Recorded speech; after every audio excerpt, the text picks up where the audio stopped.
Well, hello. Happy Sunday evening or night to everyone. Thanks for stopping by. I have more questions than thoughts, but I hope we can have a good time. So there's a lot. I don't even know where to start. To be honest, I did the poll to see whether I should do a stream, and then I kind of went down a rabbit hole, and just time flew by, and I found a lot of weird things. And then one thing I was gonna talk about was actually Bitcoin, and I noticed as I was looking at my chart that it's like dumping right now. So let's see. So that's kind of crazy, right? It getting close to 100K. So I just asked Rock real quick. I said, why is it dumping? Let's see. It says post inauguration sentiment following President Trump's inauguration speech on January 20th, 2025. He did not mention crypto as had been expected. I mean, Elon Musk did say Doge to Mars, but they're all connected. Um, let's see. I mean, I do think personally I'd buy Doge. I don't really have any crypto right now. I have like a couple dollars of the crypto just to mess around, but I was planning on buying Doge right before the election. That would have been great. That would have been way great, but I didn't. So I do think it will probably be reaching some prices that I would like. So let's see. I think there's other. I really don't know much about XRP, but if that is, I don't know, the fact they were meeting with Trump, that's pretty bullish, and I could definitely see. I think I've been trying to figure out who the sides are, and I've probably pissed off everyone in the process to figure out who the sides of this war are. I can tell there's a war, and it's just really really hard to figure out what the sides are, and I think the Federal Reserve for sure is high up there, possibly the top of my list as far as who the enemies are. And their SWIFT system is what would have to be replaced. And I do think we're having like a hot swap of like the entire kind of system. And so I don't know what's going to hot swap that. I hear people talk about XRP swapping for that, and I mean that makes sense to me. I still don't know. I just turned on the chat because I didn't see it. Hey, what's up, everyone? Good to see you guys. Just read a few comments first. All right. I guess I'll just answer a few just while they're going. DeepSeek. Yeah, sorry. I'll probably just go on tangents. I mean, there's lots of things. I guess at this point, you either love me or you hate me. So if you're here, you either love me or you're just here to troll. So I don't really care. So just to answer the DeepSeek question, I do think it's I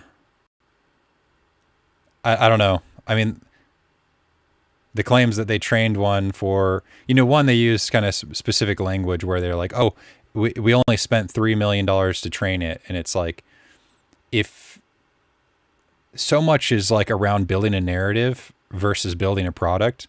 And if you build the narrative, you fake it till you make it, then you get all the investment. And so just by them saying that, people are curious or like, well, like if OpenAI has spent, tens of billions of dollars, I think close to $100 billion or so, making their AI, and if China could do it for $6 million, is it that the Chinese way of doing things is just so much better? And I mean, we do have a lot of bloat in our system, and we don't have a meritocracy. So I mean, there is a difference, but also it's just not that kind of cut and dry. I mean, I'm curious. I think competition is good. I don't know. I don't know. I mean, I guess we'll find out what's going on. I mean, the fact that it, like, if you ask it, it says that it's Chat GPT. It's like, seems kind of like they ripped it off, but um, I think AI has a long way to go, and so, you know, I don't know. I'm curious to watch it play out, and I guess we'll see. Um, I don't know if that, I guess, answered any sort of question. Also, it's like, I think one big thing about AI right now is they had been doing a lot of training. I think like the training is they're trying to guess everything, every possible question that someone can answer, and then have an answer for it. That's uh, partly, I think, how the training works. And so there were some problems because they didn't have enough user input, and so they had to basically create AI to ask questions to then answer them, which creates like artifacting. So any sort of like anyone who's done digital cameras, well, I guess during a certain period, if you did digital cameras from 2000 to 2006 or 8, like, you know what artifacting is, where, you know, you have three different colored photo sensors. Like, instead of film where there's three layers and each photon just hits that specific layer, like, it has three sensors right next to each other, red, green, and blue. And so it has to try to just interpret what color probably was there, because it only has one data point per space. And when you get, especially, there's not a lot of light, well, then the camera would interpret it as just being literally red, green, blue, red, green, blue. And so in the dark parts of the picture, you just see this, like, this very pixelated line of just red, green, and blue. And it was really, really annoying. I remember I was actually working for a photography studio, and the change from like the Canon Mark 1 to the Mark 2 almost completely just got rid of that, which was crazy to see. So yeah. Oh yeah. So the training data. So they don't have enough, you know, personal users, and especially Grok was that way. That's one reason I started using Grok early, was just I wanted to help out Elon and give him some user data to use. That way he didn't have to just use, you know, made up data.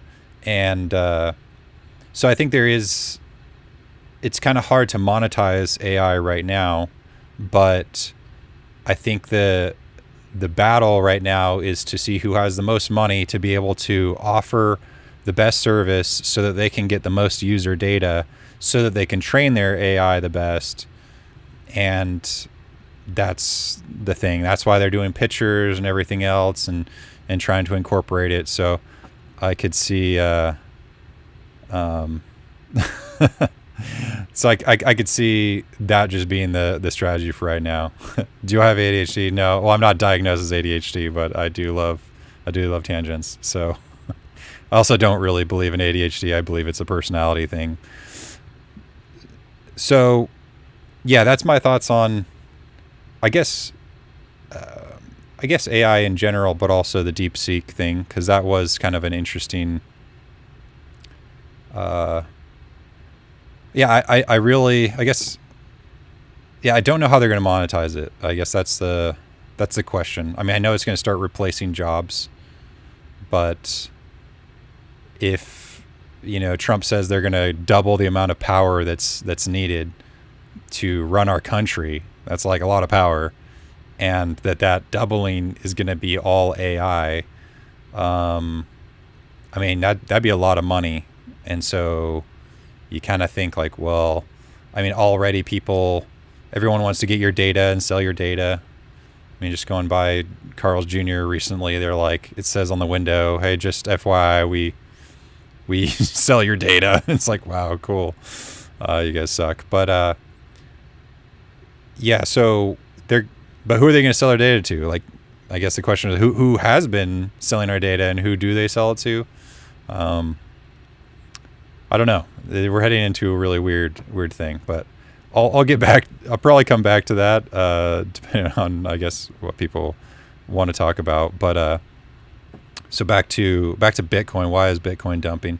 Because this goes into kind of one of my thesis of like when GameStop's going to run.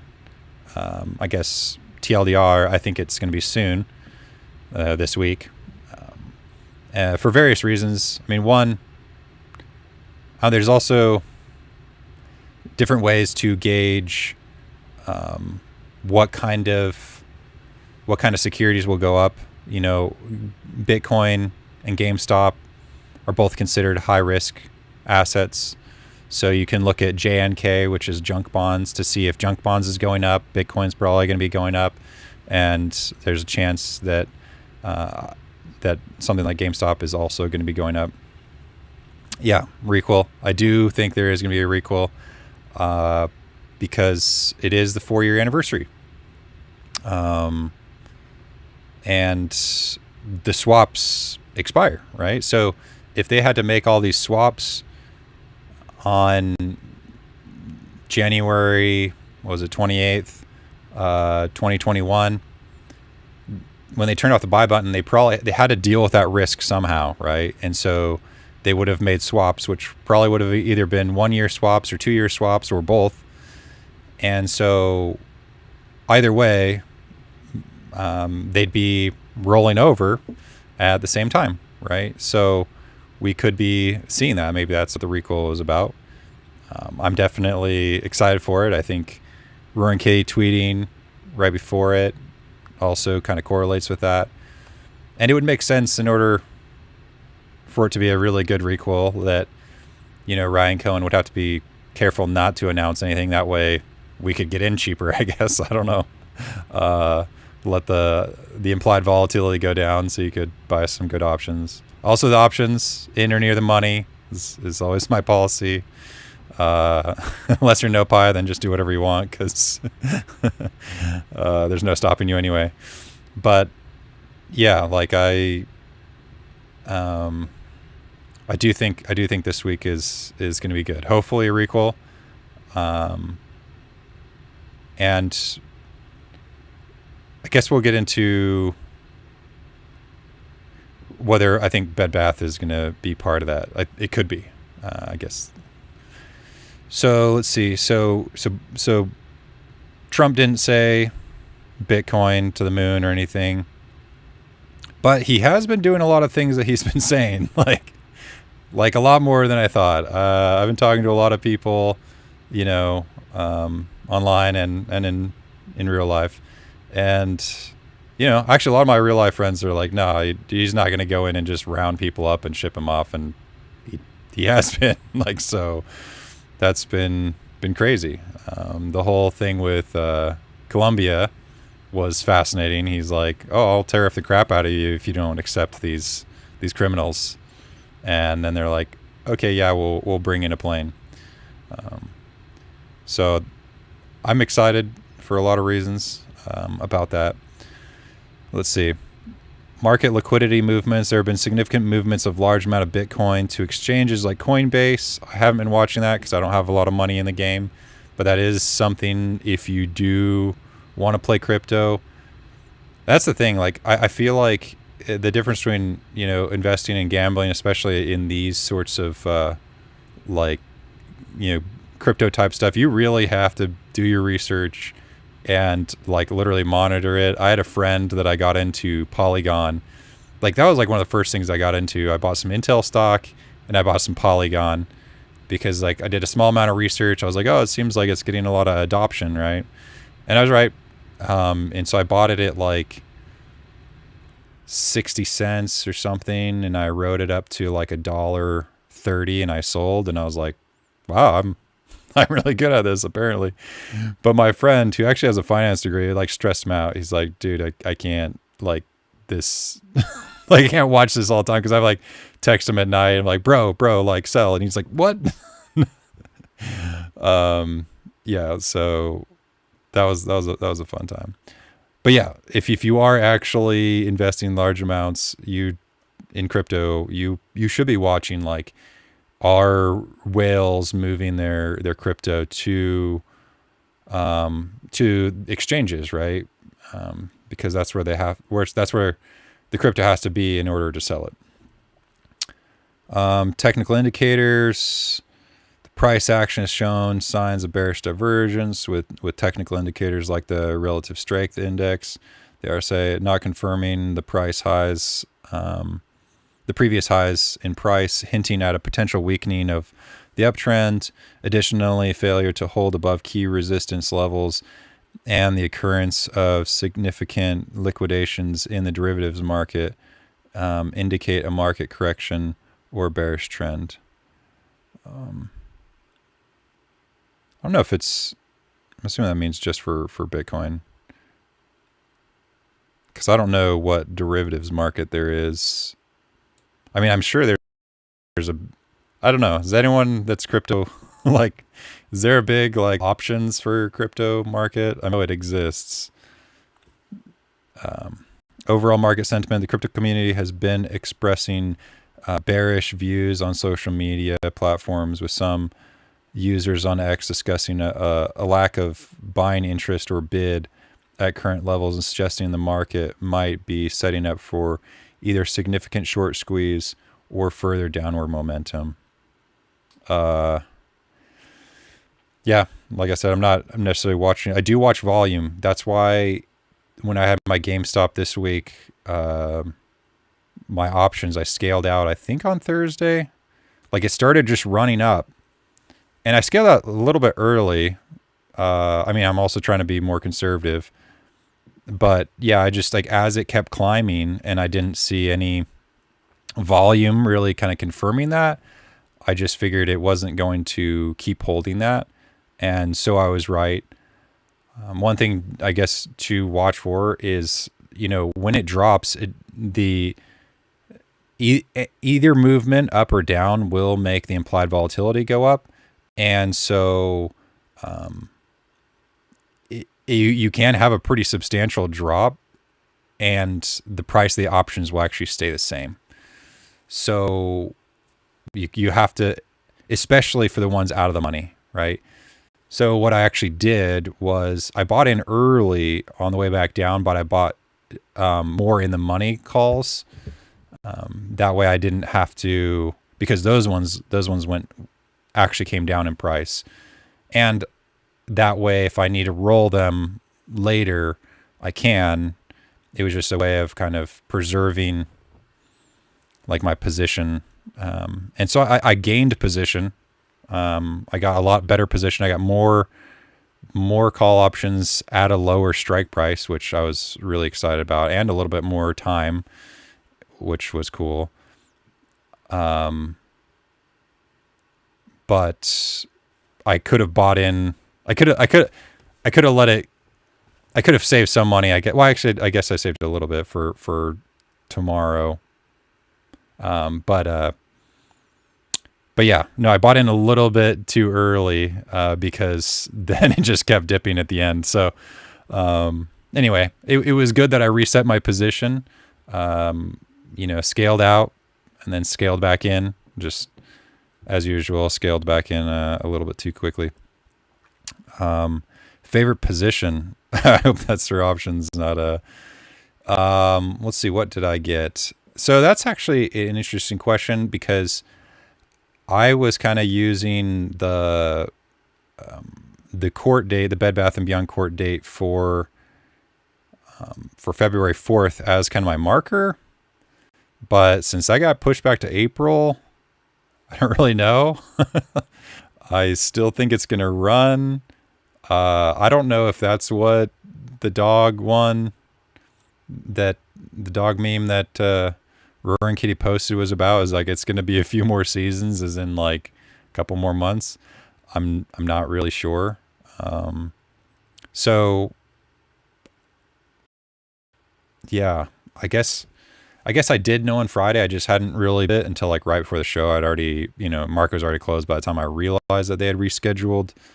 If I had realized that, I probably would have bought a little bit further out call options, but I don't know. I see we're in like this box, and I think it could jump to over 30. And yeah, so I mean, if I was getting options right now, I think I got some 28s for February 14th. I think that's what I ended up getting, and a few like $35 strike prices for the 14th.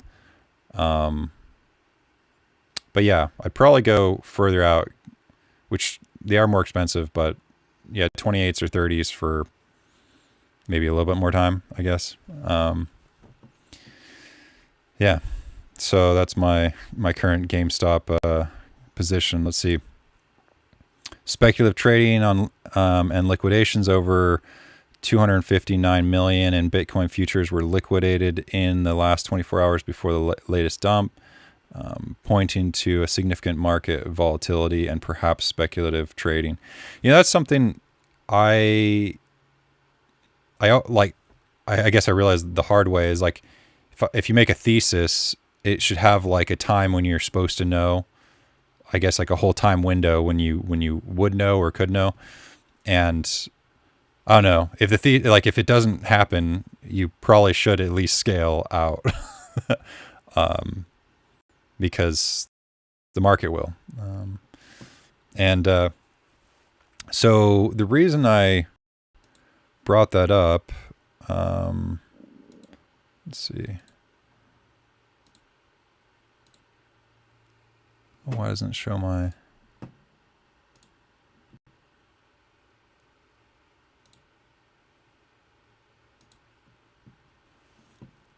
is if you follow this line right here, this is Bitcoin.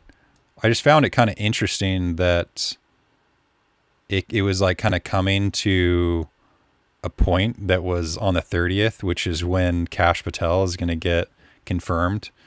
And he's part of, I mean, I think FBI is, I don't know, one of the most influential things in a lot, like everything. I mean, like, you know, we are up against a lot of crime, financial crime, and the FBI obviously hasn't been doing anything, right? I mean, it's pretty obvious what crimes they're doing. I think there was some, they were in some ways handcuffed because of the Chevron doctrine gave too much power to the SEC. And so, I don't know, I just think that, whoa.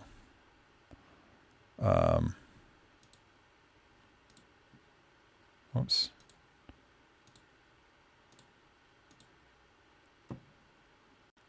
That's weird.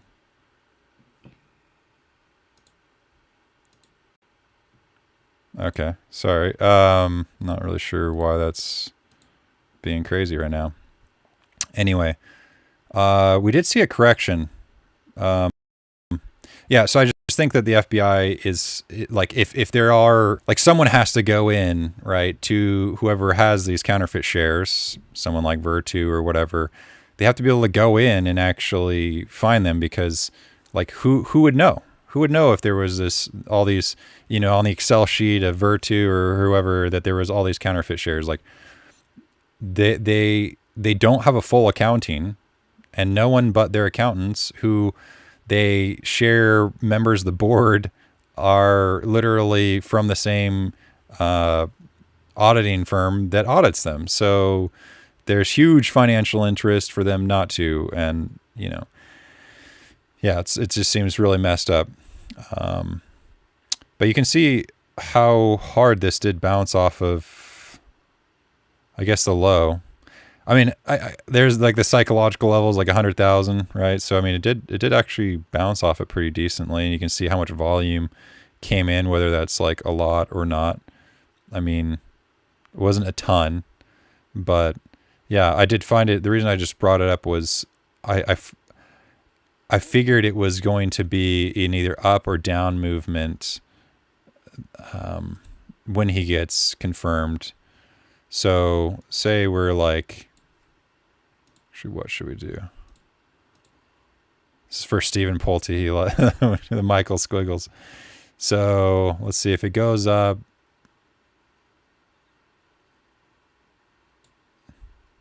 Something like that. maybe. Um, I don't know. I do think it's going to be bullish when Cash Patel gets in. I think it was. Oh, that's so crazy. Okay, okay, my mind's blown. I didn't even open this up. Oh, that's hilarious. Okay. Whoops. Wow. Um, so I had drawn my little like decision point, and that is really crazy that it literally went straight through the corner of it and then went down. So I don't know if that means it'll come straight back up to here. I mean, either way, not financial advice, but I do think Dogecoin at 33 cents is a pretty good deal. So, um, interesting. Yeah. The one that was suggesting the same sort of time period was Trump coin. Um, had kind of two decision points, which is right below. So the 30th is right here in the middle. I don't know about Trump coin. I mean, I don't have a strong thesis about it. I think like there's a potential that it could be offered as a dividend to DJT, and in that process, it could do something. But for it to go a lot higher than its market cap, I don't know personally. Yeah.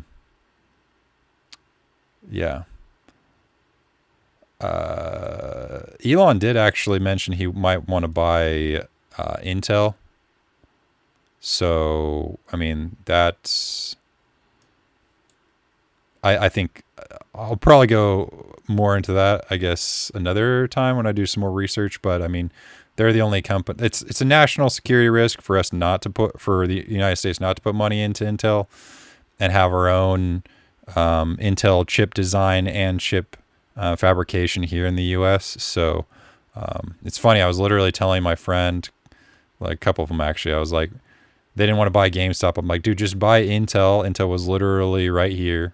This is while I was telling them, I was like, just buy it and then just sell covered calls on Intel. And my friend who actually worked at Intel, he's like, no, they're crap. He's like, dude, he's like, everyone there is so out of touch and so cocky and dumb. And yeah, I mean, I don't think he's wrong, but I do think if Elon buys it and cleans it out, like I think it could do really well. But it was just kind of funny because literally this is when I told him to buy, and then boom, he goes up like, I think it was like 17% or something. Let's see what else.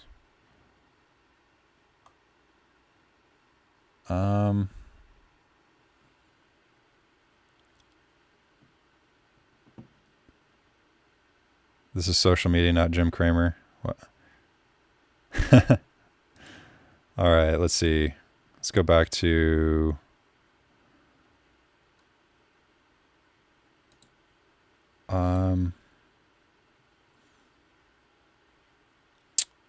so something that was exciting. So to the question of what do I think about Bed Bath and Beyond, like, or more specifically BBBY, which I think are definitely two different things.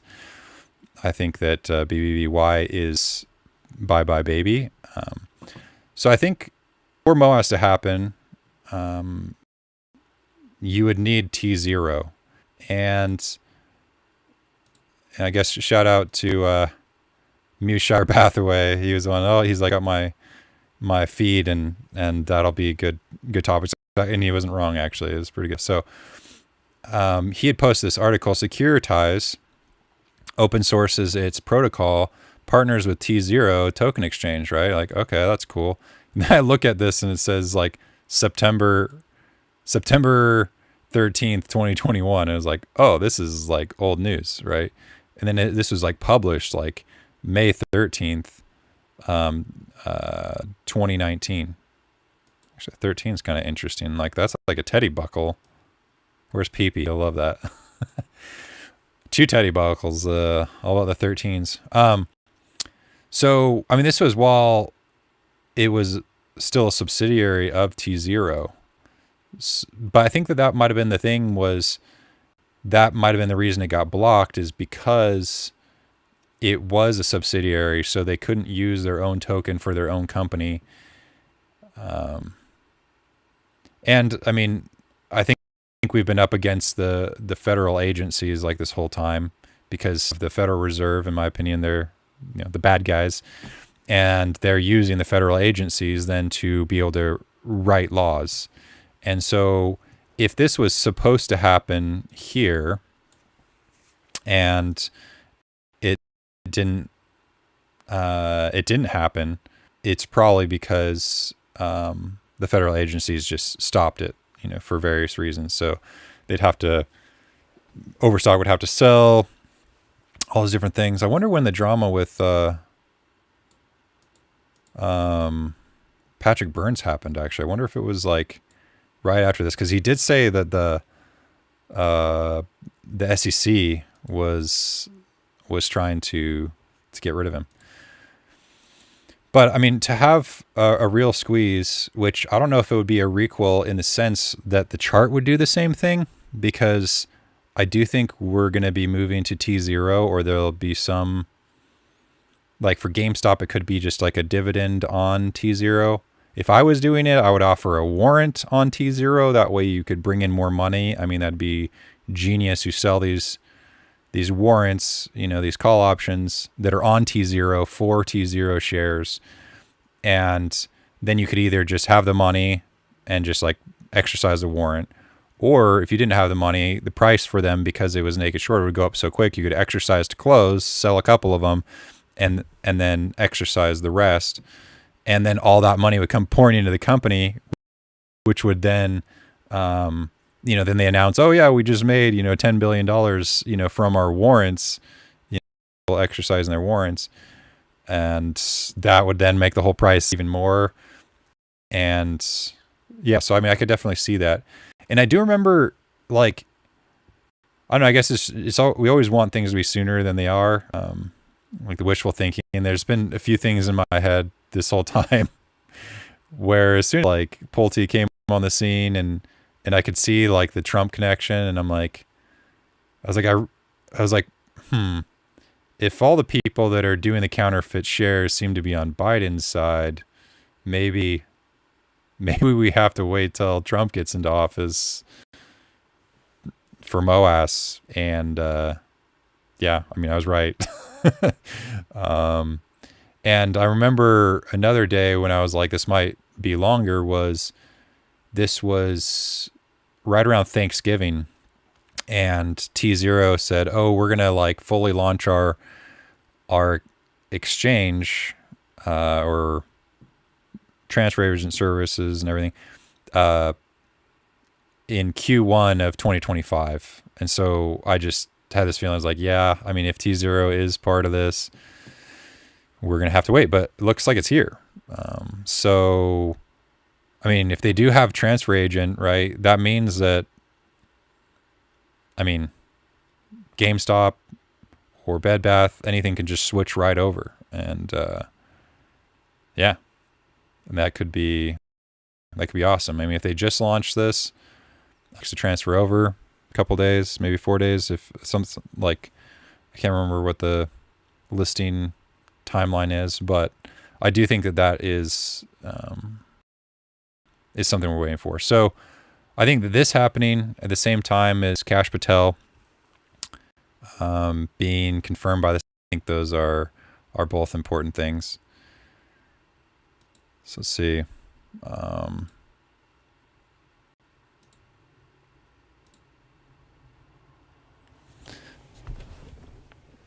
All right. I did. I'm debating whether I should touch on anything sort of political. So I guess maybe I will, just because whatever, I guess. So I've been very, very confused about what's been going on. and trying to figure it out. I mean, there's people I really like AJ, right? And he's from Palestine. There's other people I really like Ryan Cohen, he's Jewish. And it's been very, very confusing to know what to think about all of this. I mean, as far as like who I trust and who I don't trust, like at the top of that list of who I don't trust is like the Federal Reserve and like George Soros, right?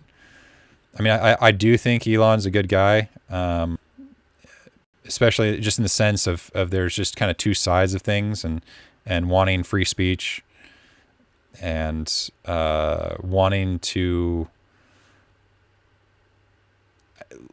I think it comes down to two things. Basically, you can either entertain or inspire, right? And I think that he's in the one, right, where it's like, hey, like let's do something inspiring, let's go to Mars, right? Something we could all work towards. And I think that that's like in the memes, like when Elon Musk posted his, there's a few people I know that really like memes and like the power of them. And one is actually the CEO of Enron. He loves memes. And Elon does. And Ryan Kagi has Order of the Goose, which is kind of similar. It's also an Egyptian mythology, but it's based around. Actually, what was it? The goose god was creativity rather than. But I think a meme like basically touches on something inside of you that makes you want to do something, right? Like the frog meme makes you want to stand up against the system, right? Which is cool. Wow, I actually just realized the frog in the story of Moses is that the frogs come out of the river and take on Egypt, like the Pharaoh, right? Take on the system. So, wow, I don't know if that might be a thing actually. Yeah. So in that, kind of in that line of thinking, right? There's this leading people to do, entertain people or to inspire them. And there's been a lot of people, Hollywood has been only part of that, where they want to entertain you and desensitize you to things so that you do nothing. And they slowly just take control of everything. And, they can make a story arc to where to try and make you feel certain things. Like, it's kind of a weird experience when I'm watching a movie, which I like is like I know it's propaganda and I still like get the chills or whatnot. And it's like, man, that's such a powerful effect, because I'm like, if I was a kid, I wouldn't be able to think like, I would probably conflate the two, like, oh, I'm feeling chills. That means like whatever they're saying in this movie is right. And it's just not that way. So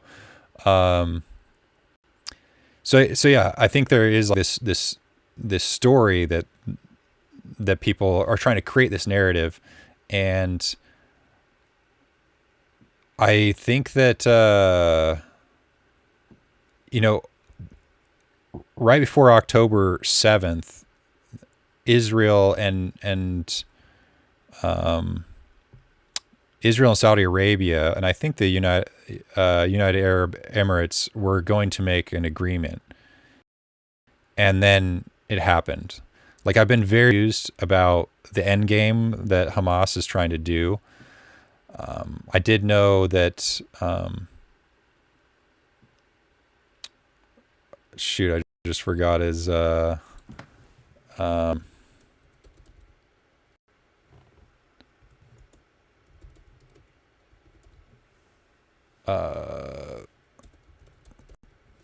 see if it comes up. Oh, there we go. Yasser Arafat, right? Man, I was doing a lot of research on Yasser Arafat, like actually quite a while ago. And I don't know, a lot of things I didn't know about, like his relationship with Egypt, and then Egypt's relationship with Russia.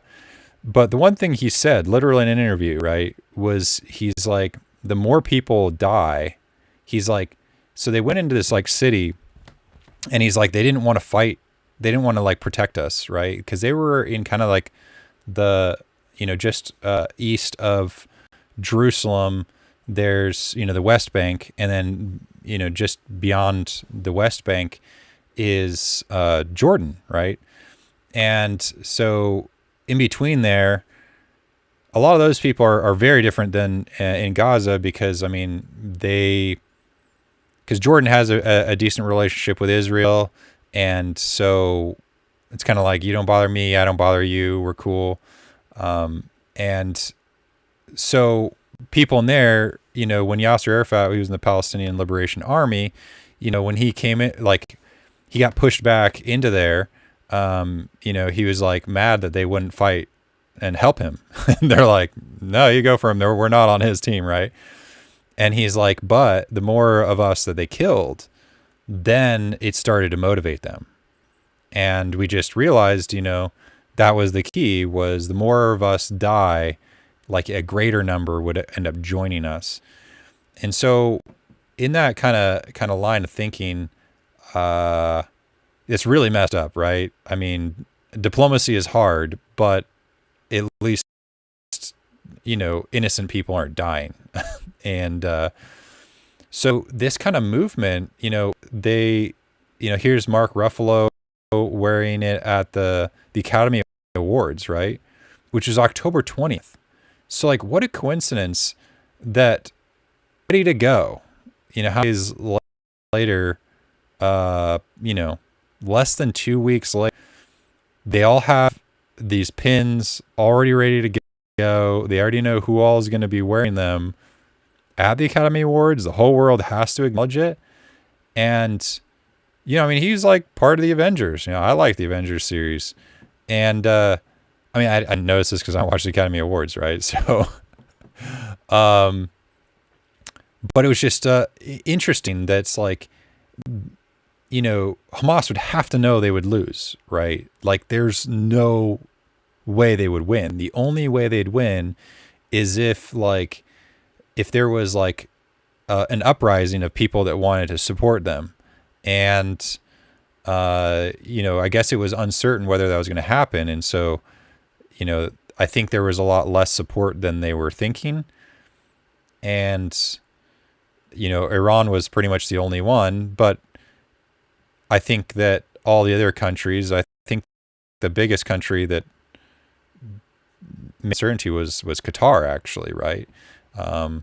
And something interesting about Qatar, well, when the Muslim Brotherhood got kicked out of Egypt, a lot of them went to Qatar. And so Saudi Arabia and the United Arab Emirates were trying to pressure Qatar to get rid of the Muslim Brotherhood, just have this alliance with Israel and just be productive. And I guess at some point in 2022, they decided to do that. But there's news agency, because like kind of like this whole narrative thing, right? Like if you can push a narrative, they have Al Jazeera, and they have a whole Al Jazeera in English. And, I'd actually, seen lots of their stuff for years now, actually. And they definitely had a certain bend to it. Well, one of these people on this list, I can't remember which one it was. This lady up here on the top right, she was a journalist for Al Jazeera, right? So, and that's them posting like all these people that were, talking about the ceasefire. But it's also interesting is like, stop sending weapons to Israel, right? And yeah, there's a lot there. I think I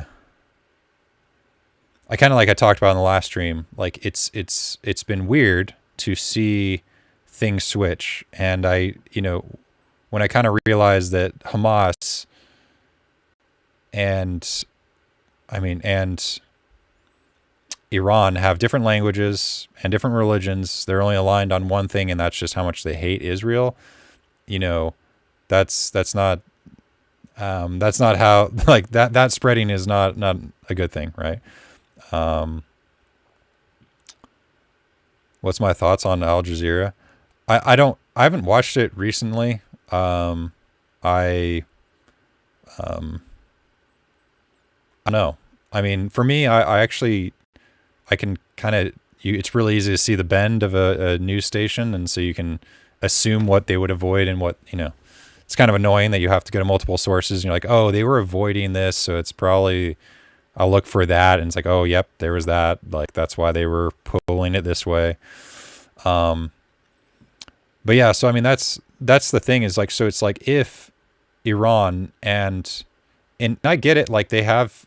I mean, it's been I mean, I get that there's tensions, and I wish everyone would have fixed it a long time ago. But I don't know. I like at this point, I don't think that just not sending weapons would have been the right answer. I think that having a neutral third party come in and deal with it would have been a lot better choice. You know, uh, I don't know. But as let's see. Oh, so then it's you look at who's behind this, like who was there ready to make all these, and it's this nonprofit called Oxfam, right? And who are the two leaders of Oxfam? Well, it's this guy, which his name is Dr. Tawanda Mataf Mut Asa and Smita Singh, right? So they both went to Harvard, which Jeffrey Epstein had his office in Harvard, right? And they both worked for the Open Society Foundation, which is George Soros's foundation, right? And Singh worked for ABC, right? Shocked to see that, right? The Aspen Strategy Group, also not shocked to see that, and the U.S. President's Global Development Council under Barack Obama. Not shocked to see that either, right? So basically, they're just completely funded by, George Soros. So that's just really, really sus. And so it just kind of makes me question. Not like I was ever on the side of this. Like I don't know. I just feel like it's some important context. Trying to think of another thing that was just kind of interesting as far as Hollywood. I'm probably gonna go down this rabbit hole more later, but so one of the people, the artists that helped fund this Oxfam, who's had like these crazy scandals, by the way, right? I was like sexual misconduct in Haiti and Chad, right? And Oxfam did not report incidents to the Haitian authorities because it was extremely unlikely the action would be taken.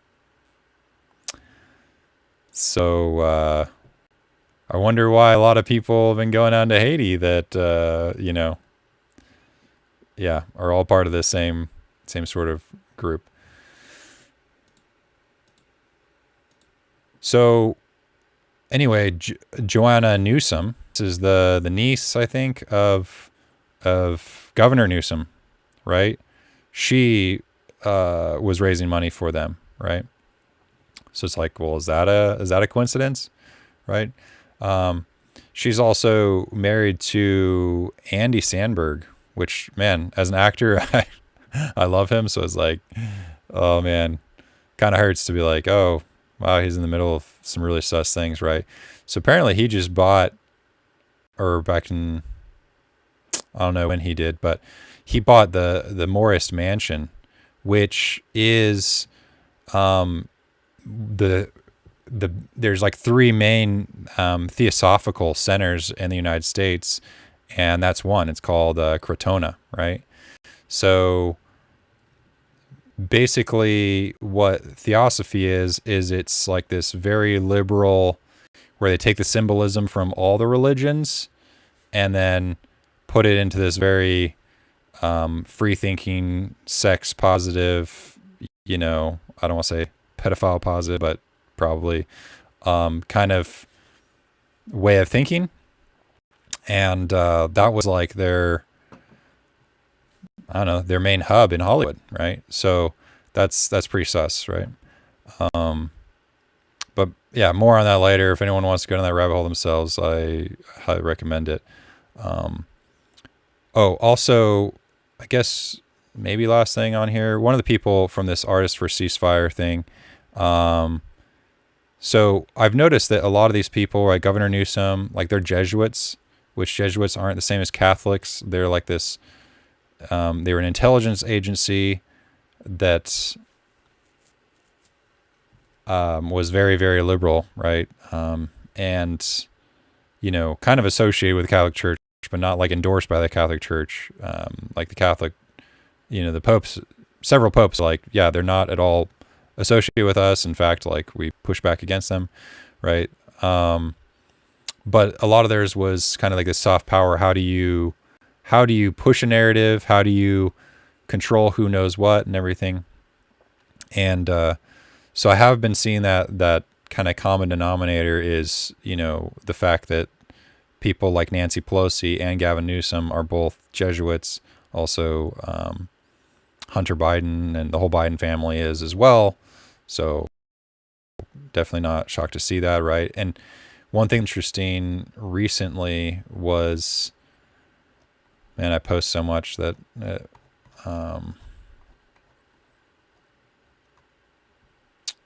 it's like this. This was crazy, right? Joe Biden joins a black Freemason group the day before he leaves office. So that's pretty crazy, right?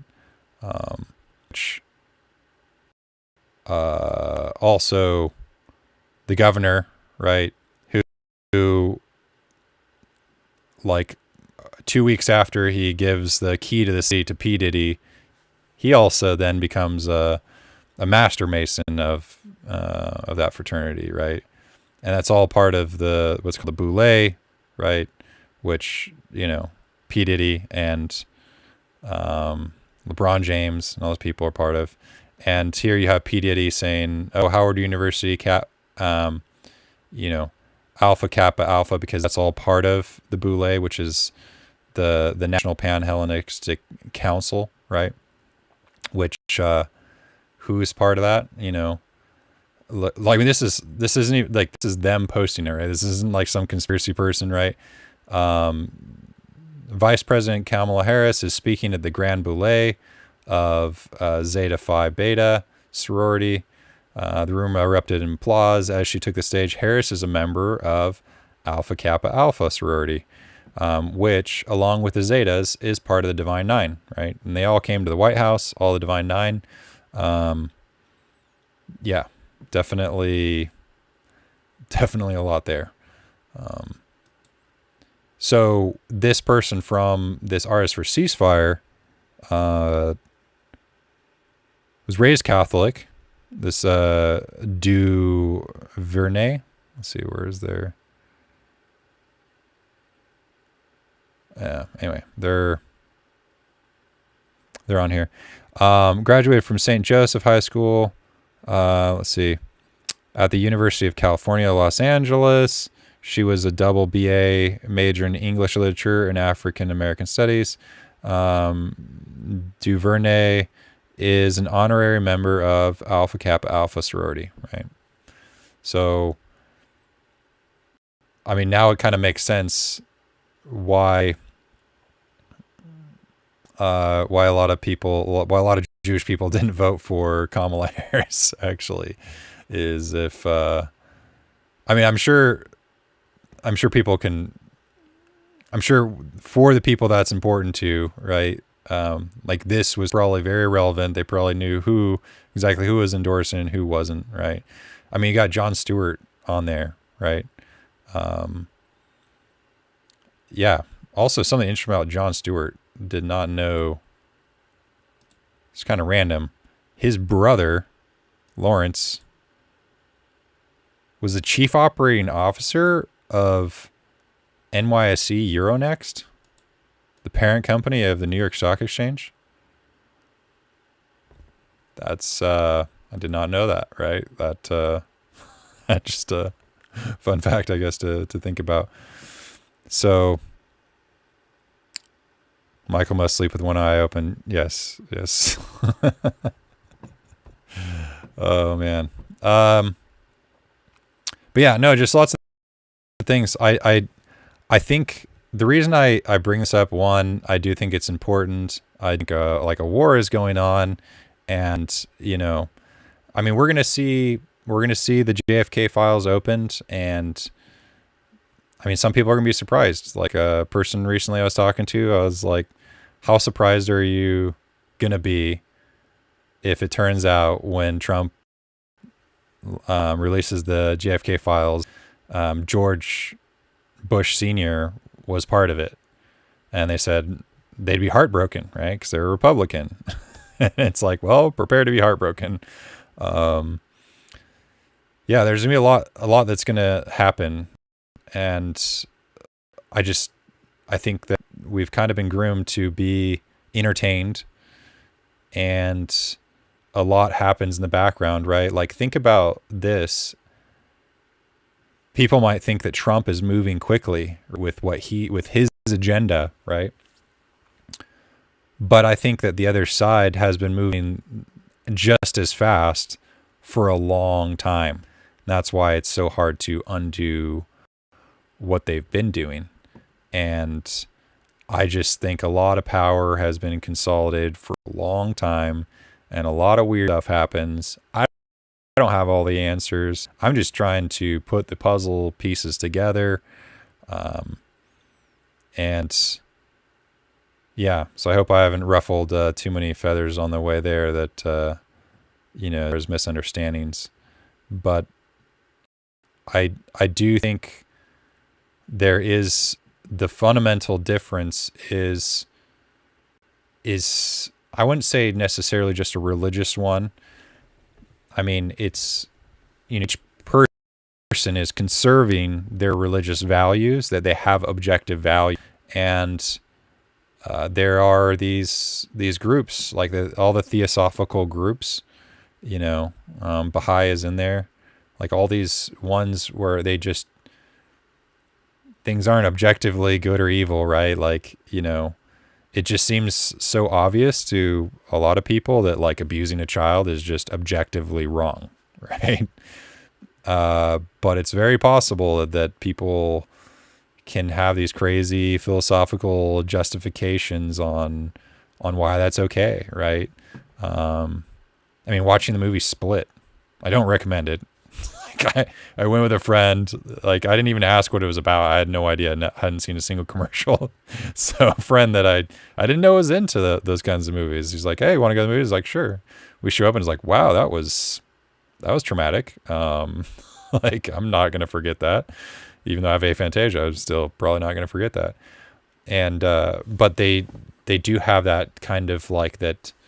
It's like if evolutionary pressure makes us grow, there's this transhumanist, or they just call it humanist, right? Fauci was a humanist. He got the humanist award of the year, right?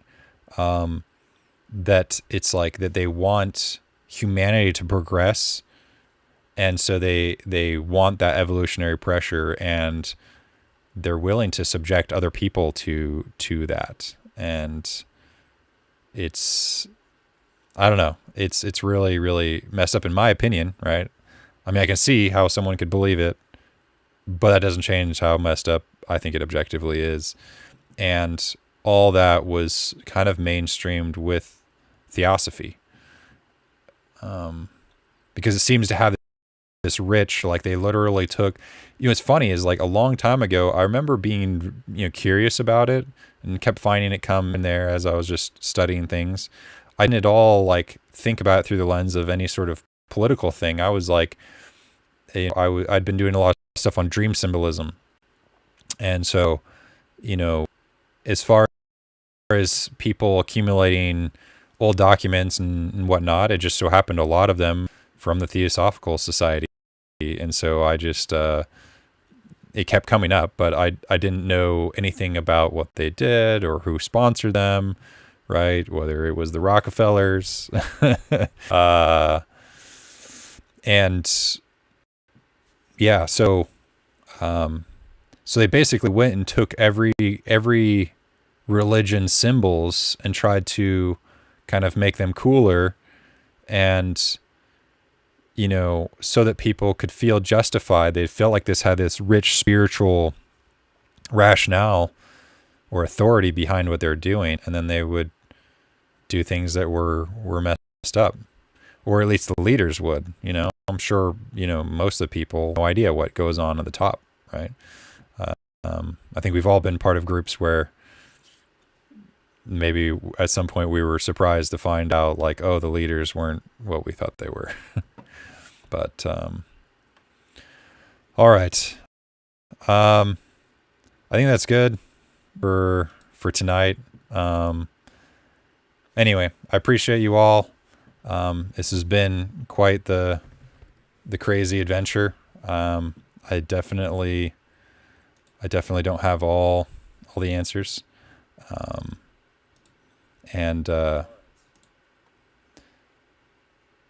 But